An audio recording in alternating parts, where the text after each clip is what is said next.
superfície da Terra são as mesmas que fazem os astros caírem.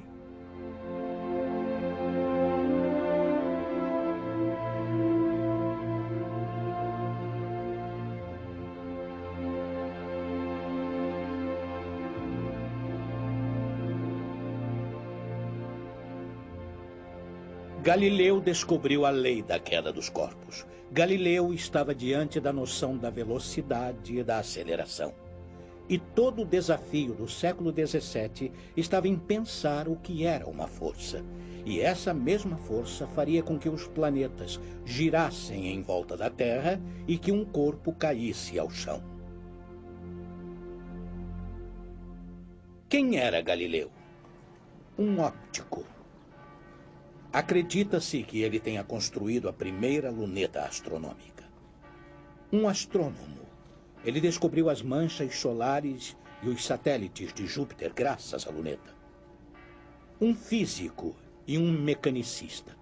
Ele descobre os satélites de Júpiter, mas ele inventa a lei da queda dos corpos em um meio que questionava não só a forma do mundo, como o seu movimento. Como era o mundo na antiguidade, durante a Idade Média?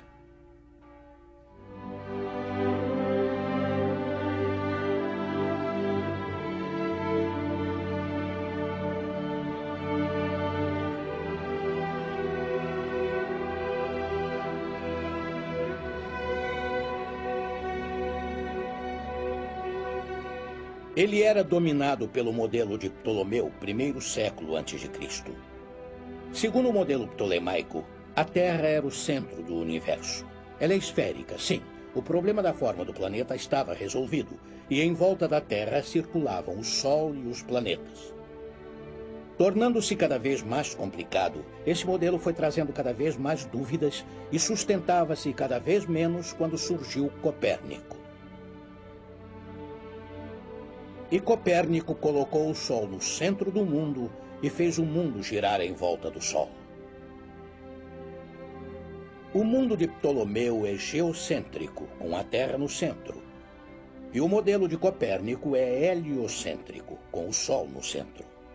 E a batalha será não sobre a rotação da Terra, mas sobre o modelo do mundo. Ou seja, seria preciso colocar o Sol ou a Terra no centro do mundo.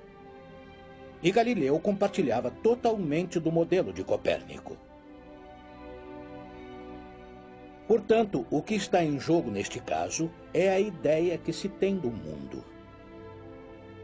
Graças às descobertas de Galileu em primeiro, e às descobertas de Newton depois, e às de Leibniz também, a ideia reinante era: se todos os movimentos são causados por forças, que força é essa? Newton disse que era a força de atração que faz com que os corpos celestes se atraiam uns aos outros. E foi Newton que assumiu o problema da queda dos corpos no ponto em que Galileu havia deixado e os somou aos problemas do movimento dos corpos celestes. Portanto, o que está em jogo era a visão que se tinha do mundo. A partir da Era Clássica, o que foi descoberto é o nosso mundo. O mundo que temos diante de nossos olhos e na cabeça inverte a nossa visão ingênua. De fato, quando em uma bela noite de verão nós nos deitamos na grama e deixamos o mundo girar à nossa volta, que vemos o sol nascer como o vemos se pôr, parece-nos que o sol gira em torno da Terra.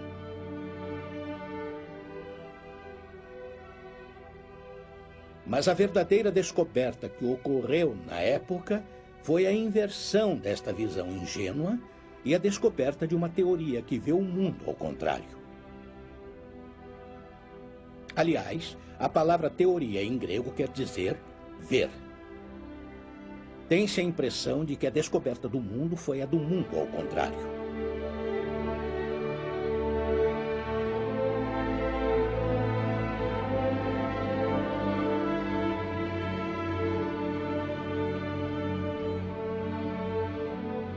Assim como a primeira descoberta nunca foi perdida desde que foi feita, pois está imortalmente presente, já que continuamos a fazer matemática da mesma maneira que os geômetras gregos, da mesma forma, a física que foi inventada no século XVII ainda está presente, ou seja, continuamos a fazer física como Galileu e Newton.